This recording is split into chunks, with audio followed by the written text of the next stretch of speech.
Hi, I'm Scott Smith, Communications Officer for the ABC Unified School District, and I'm here today to have a conversation with our Superintendent, Dr. Mary Sieu. How are you, Dr. Sieu? I'm doing great. Thank you so much for allowing me to participate in these video conferences to our community. Really? So how do you feel the first 3 weeks of the school year are going?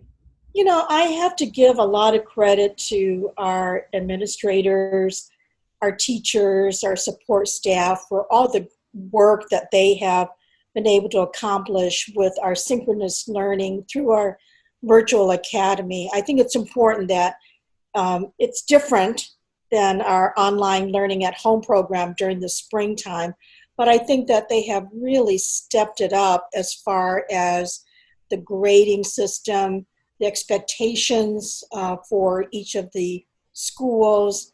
And I just know that as a result of all of the work that they have been through, for example, I know that many of our teachers were trained with the virtual academy a week before we started school.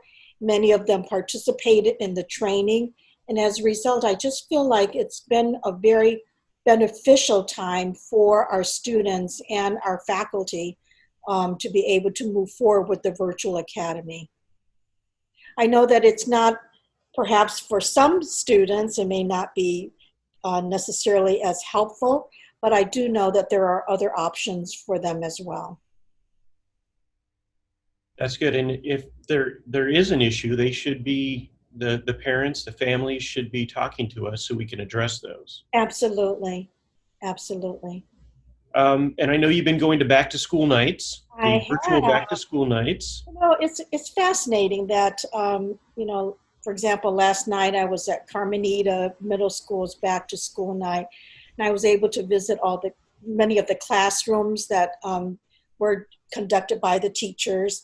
But I really feel like even in this sort of new normal that we are involved with, I think the teachers and the principals did a great job hosting their back to school nights and being able to deliver the kinds of instruction as well as the materials that they are expected to know.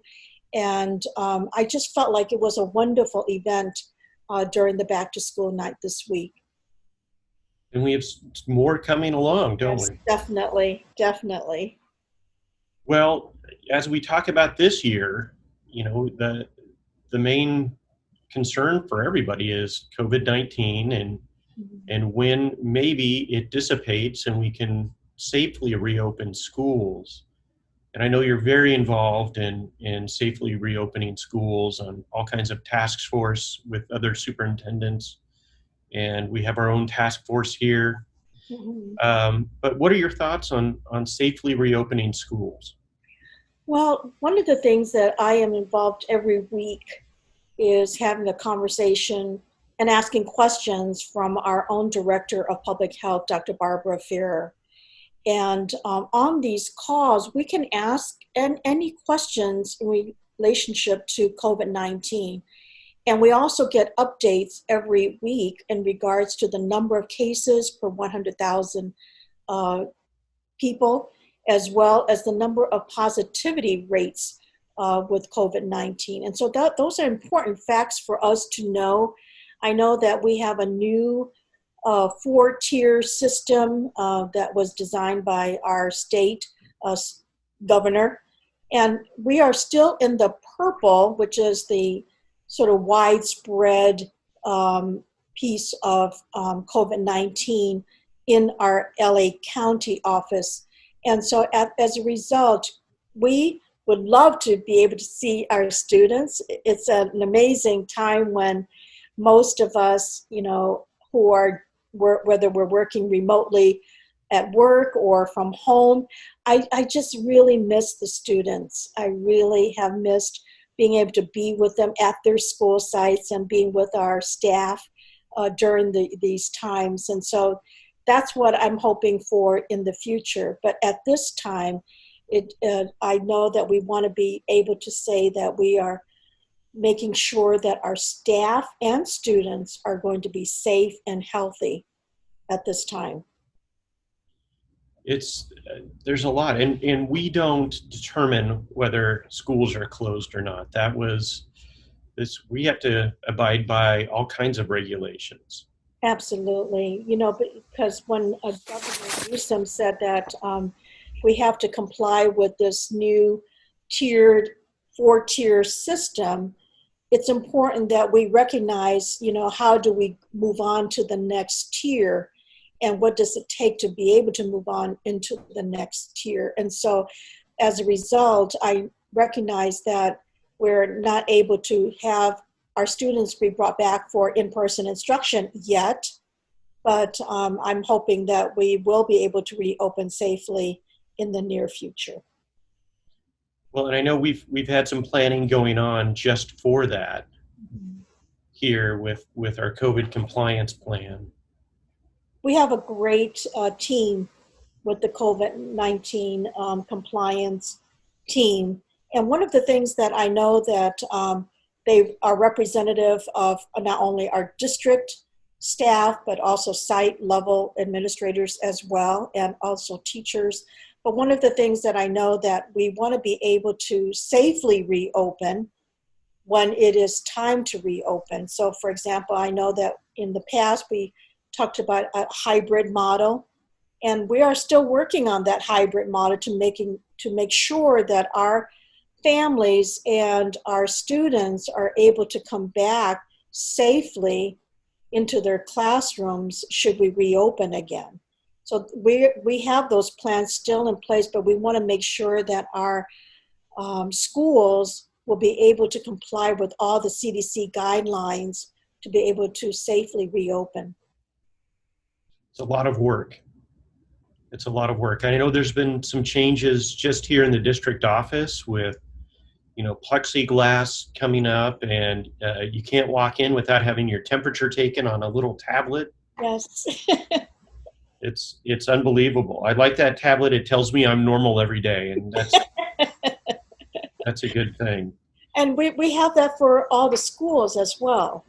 And I know that in the back to school night, yesterday night, I was able to see how classrooms have conformed to the guidelines of having students being 6 feet apart from each other, and where there is plexiglass in some of the classrooms.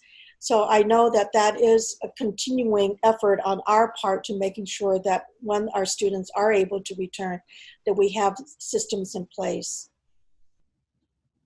Well, we have some good news to talk about too. We've had all kinds of interesting good things happening, even while we're in the virtual environment. So can you share some of the good things and the good news? One of the things that I'm very proud of, it's been 9 years now in the making. Our PAL2, which is our partnership with administration and labor, with our classified unit, which is CSEA, we have been selected as a finalist for the Golden Bell Award.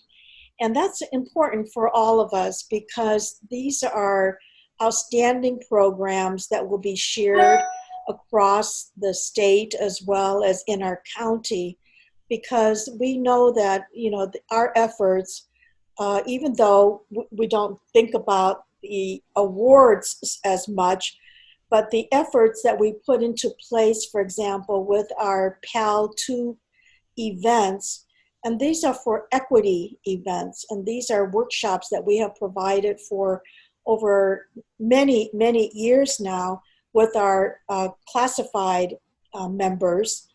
And so this is very important for us. We've been working with Generation Ready for several years now in order to train our people to understand what equity looks like, what it feels like.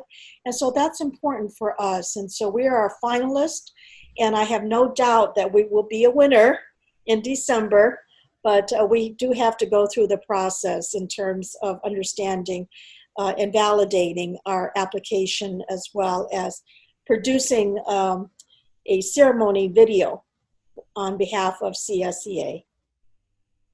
Very impressive. We've been very fortunate to accumulate a lot of recognition through the Golden Bell program. We have, I think this might be our 19th Golden Bell Award that we've had in place now, should we win.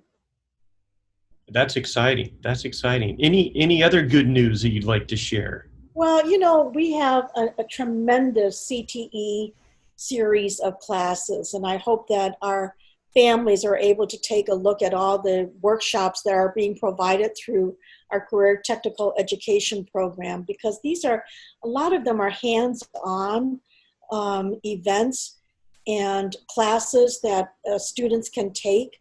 And so we have them in every one of our high schools. And so I just really would hope that our families would be able to consider a career technical education program for their students, when they get to that point.